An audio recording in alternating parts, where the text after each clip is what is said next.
जय जिजाऊ जय शिवराय मित्र, आज आपण जे आहे केदारगुडा या ठिकाणी दर्शनासाठी जाणार आहोत। आज तुम्हाला माहीतच आहे महाशिवरात्रीचा अतिशय पावन असा दिवस आहे। तर आज आपण केदारगुडा इथे महादेवाचं दर्शन घेणार आहोत आणि सोबतच तिथे एक प्राचीन मंदिर आहे केदारगुड्याचं, त्या मंदिराचा पूर्ण इतिहाससुद्धा जाणून घेणार आहोत। आणि आज इथे यात्रा आहे त्यामुळे खूप जल्लोष राहतो मित्र। आणि आपण जे व्हिडिओ सुरुवात केलेली आहे व्हिडिओची ती केलेली आहे आमोना डॅमवरून। हे मंदिर, हे जे केदारगुडा मंदिर आहे मित्र, म्हणजे उमरखेड तालुक्यापासून 20 किलोमीटर 20 किंवा 25 किलोमीटर एवढ्या अंतरावर असू शकते। म्हणजे ॲक्च्युली एक्झॅक्ट मी सांगू शकणार नाही कारण मला माहीत नाही, परंतु तुम्हाला जर माहीत असेल तर तुम्ही जरा कॉमेंटमध्ये मला नक्कीच कळवा, जेणेकरून लोकांना माहीत होईल किती किलोमीटर दुरीवर आहे। हे बघू शकता माझ्या संग आता छोटी बच्चा पार्टी आलेली आहे, बघू शकता।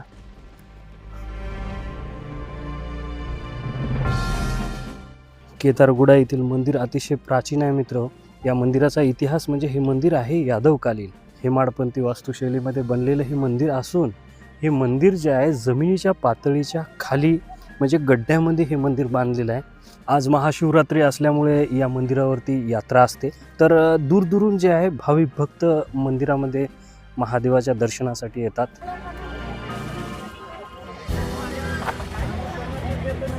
हे मंदिर हेमाडपंथी वास्तुकलेनं बनलेलं आहे, म्हणजे यादव काळातील आहे हे मंदिर। आणि यादव काळ आपल्याला माहीत आहे 11व्या ते 13व्या शतकामध्ये यादवांनी महाराष्ट्रामध्ये खूप सारे मंदिर बनवले होते, त्याच काळामध्ये हे मंदिर बनवलेलं असावं। हे मंदिराची सुरुवातीची बाजू आहे, म्हणजे हे मागच्या बाजूनं मंदिर जरी असलं तरी मंदिराची एंट्री जिथून होते तिथून हे सुरुवातीची बाजू आहे। इकडून जे आहे मंदिराकडे जाण्याचा मार्ग आहे।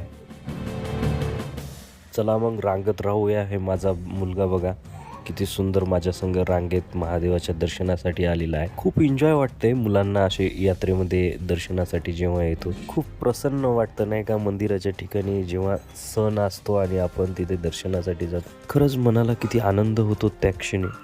हे छोट्या छोट्या जागा ज्या दगडांनी बांधलेल्या तुम्हाला दिसत आहेत ना, इथे ते इथल्या महाराजांच्या समाध्या आहेत। ते प्राचीन काळापासून जे जे महाराज इथे होते त्या सर्व महाराजांच्या हे समाध्या आहेत मित्र।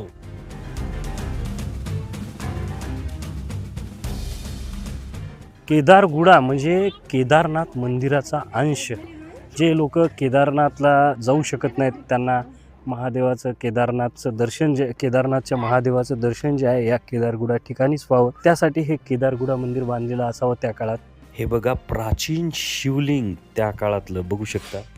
हिंदू धर्मात मरेपर्यंत 4 धाम करणं महत्त्वाचे आहे आणि प्रत्येकाला ते शक्य होत नाही। केदारनाथ तर अतिशय अवघड मंदिर आहे, बर्फामध्ये दबले, त्यामुळे ते शक्य व्हावे म्हणून केदारनाथचा अंश केदारगुड्याच्या मंदिराचं निर्माण केलेलं असावं त्या काळात। 11व्या ते 13व्या शतकातलं म्हणजे अतिशय प्राचीन असं मंदिर। हे बघू शकता मित्र, आज हजारो भाविक भक्त या ठिकाणी येतात, त्यामुळे गर्दी बघू शकता किती खतरनाक गर्दी आहे या ठिकाणी।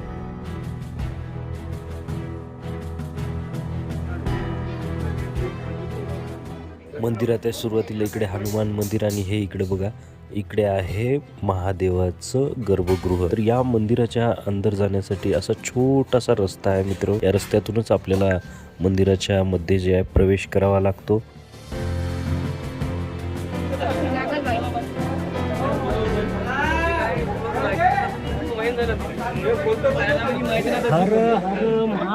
गर्भगृहाच्या आत प्रवेश केल्यानंतर हे छोटंसं मंदिर किती भव्य वाटतं। इथे आहे सुरुवातीला नंदी आणि नंदीच्या समोर महादेवाचं शिवलिंग। ओम नमः शिवाय, हर हर महादेव।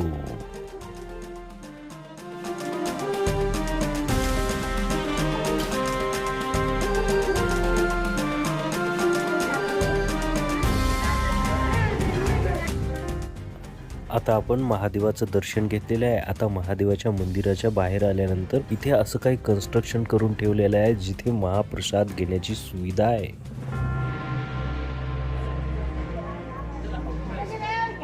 पूर्ण या मंदिराच्या चारही बाजूनं जंगल असून हे मंदिर पूर्णतः निसर्गरम्य वातावरणात बसलेलं आहे. तर हा व्हिडिओ जो आहे इथे संपतो. व्हिडिओ कसा वाटला मला कॉमेंट करून नक्की कळवा आणि व्हिडिओ छान वाटल्यास व्हिडिओला लाईक आणि माझ्या चॅनलला सबस्क्राईब करायला विसरू नका. हर हर महादेव.